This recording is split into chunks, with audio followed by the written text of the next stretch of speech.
Hello, and welcome all to Movie Hunter, the show that tracks down the quality of all sorts of movies.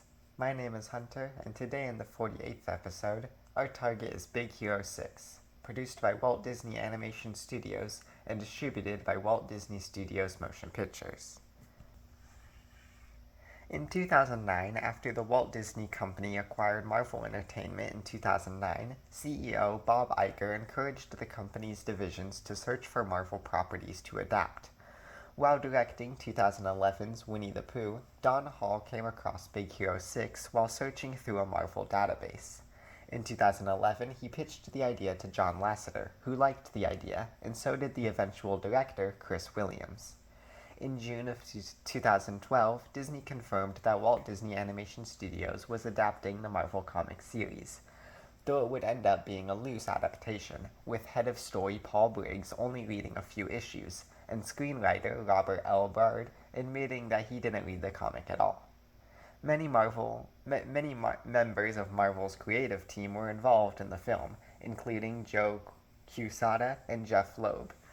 Don Hall and the design team took a trip to Carnegie Mellon University's Robotic Institute early on in development, where they met a group of researchers, including Chris Atkinson.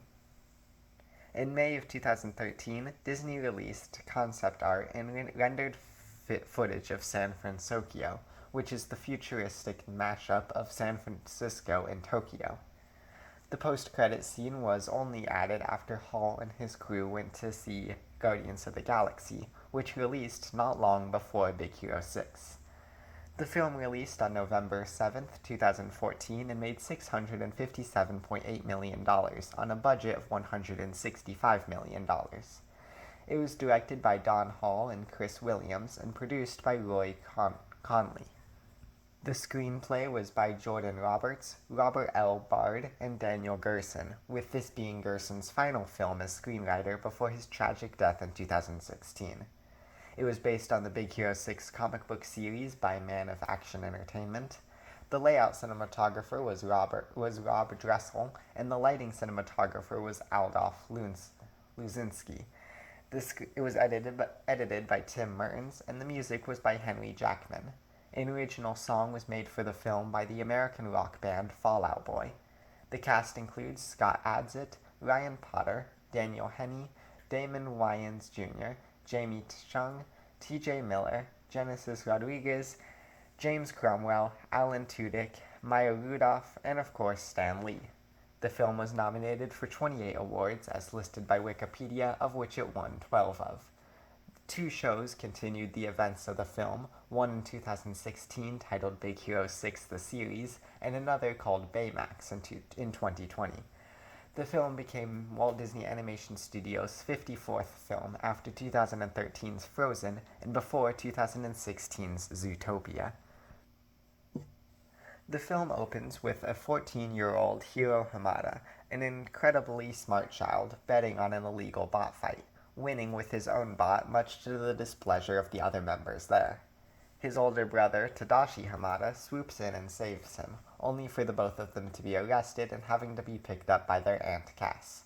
Immediately going into another bot fight, Hiro gets a ride from Tadashi, saying that he'll never be able to stop him, but at least he can get him there safely. They make a quick stop at Tadashi's college first, with him introducing Hiro to his friends, as well as his project, a robotic nurse named Baymax. Excited by the college, Hiro is inspired to go there, with Tadashi helping him apply, saying that he needs to invent something that will impress Professor Callaghan and present it at the school's showcase. Hiro invents numerous microbots that can accomplish anything through the use of the neurotransmitter. Hiro is accepted, but a fire breaks out in the building, with Tadashi running inside after hearing that Callaghan is still in the building, only for it to explode, declaring Callaghan and Tadashi dead. 2 weeks later, Hiro accidentally activates Baymax, who finds a microbot that survived the fire and is trying to go somewhere. Hiro and Baymax follow it to an abandoned warehouse, where they find a man in a kabuki mask, mass-producing microbots, and he attacks the duo.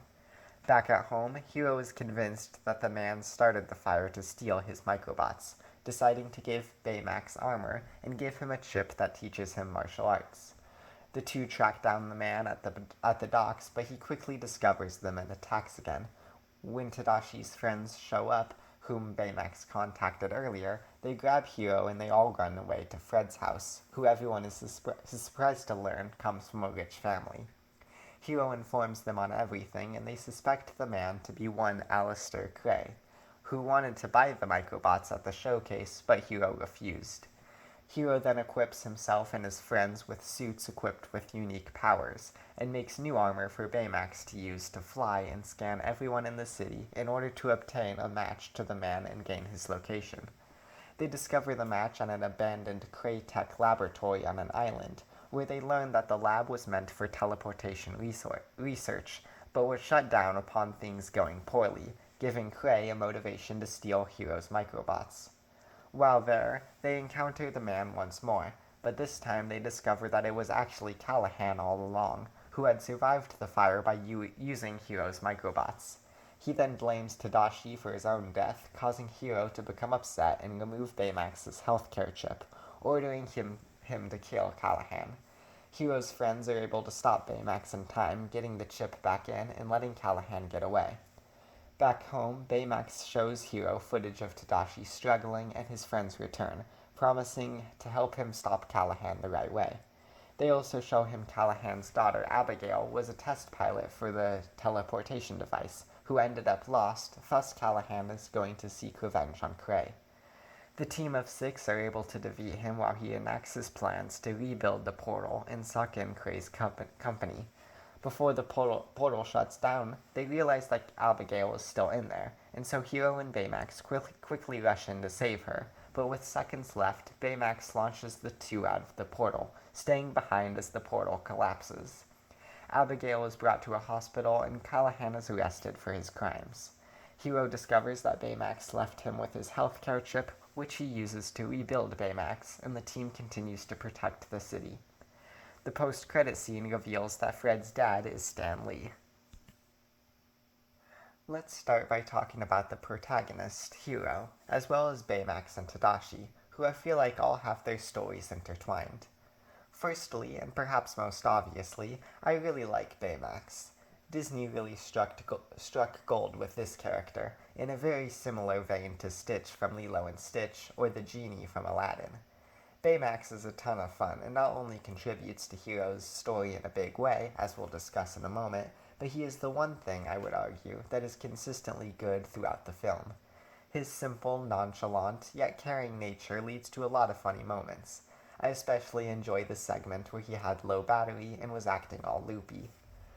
The thing that's really important, though, is that he doesn't lack the ability to hold emotional weight.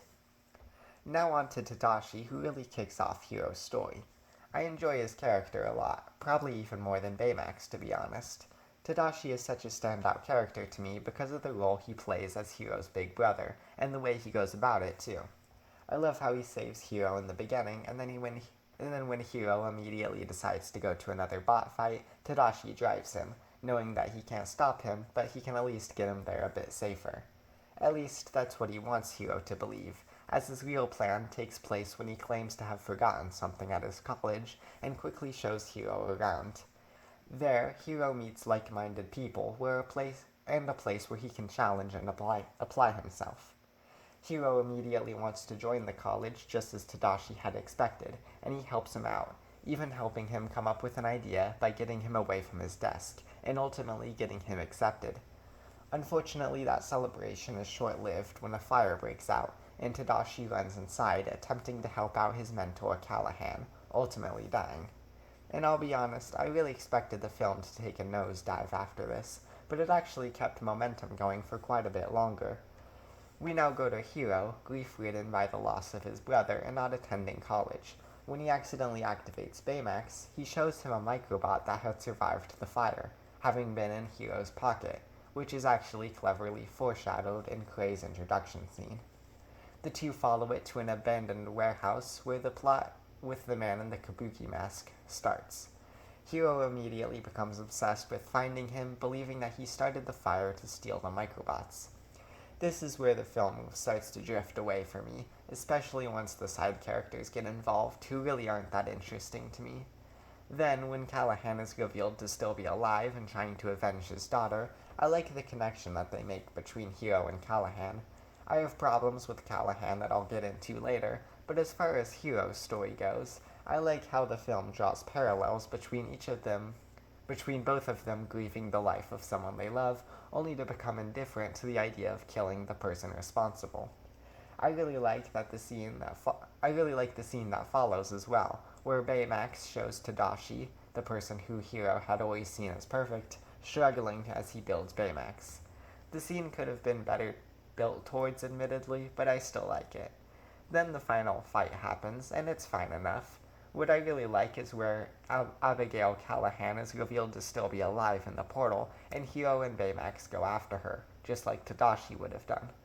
Overall, I think that is a really good part of the movie. It definitely could have been improved in a few areas, but there's still some pretty good stuff in there. And Tadashi, despite his short time on screen, really struck a chord with me, and is definitely a highlight of the film. Next, let's talk about the villain, Callaghan, who is arguably the most controversial element of the film. Callaghan is interesting to discuss given his role as a twist villain, and furthermore is the fact that he is thought to be dead until the twist is revealed.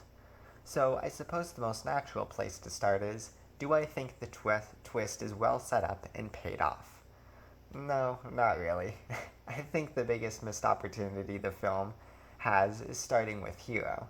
If we started with Tadashi, we would have gotten a much better picture of the story, I think.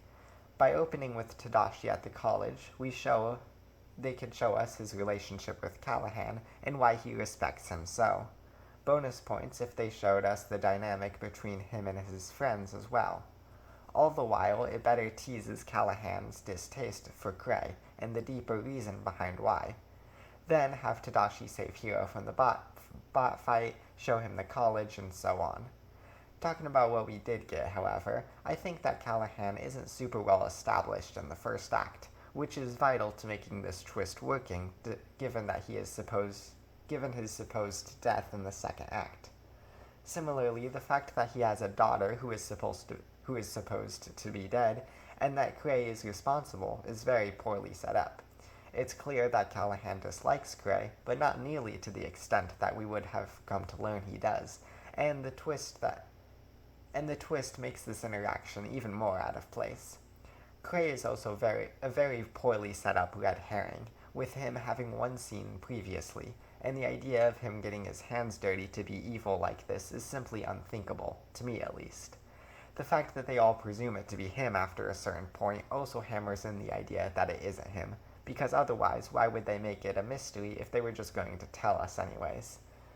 Anyway, after the twist, we do actually get some time to see Callaghan as a villain, which is nice and something that twist villains occasionally lack. However, this is unfortunately not much better. There's the obvious line where he shows no remorse for Tadashi's death, which is very surprising and also completely illogical to the message the film is trying to give. His plan is also very illogical, and while I like the contrast between him and Hiro, like I mentioned earlier, it reflects rather poorly on Callaghan. This comes down to the fact that his plan kinda stinks. He's going to rebuild the portal and take away Cray's company, and then Cray himself. Okay, that's alright. Pretty illogical and definitely not gonna fix anything, but that's kind of the point, right? Hiro wanted to kill Callaghan for getting Tadashi killed, but his friends got him to realize that it was wrong. So now he's got to do the same thing for Callaghan. Alright, fine. But the thing is that they don't teach him, they just contain him.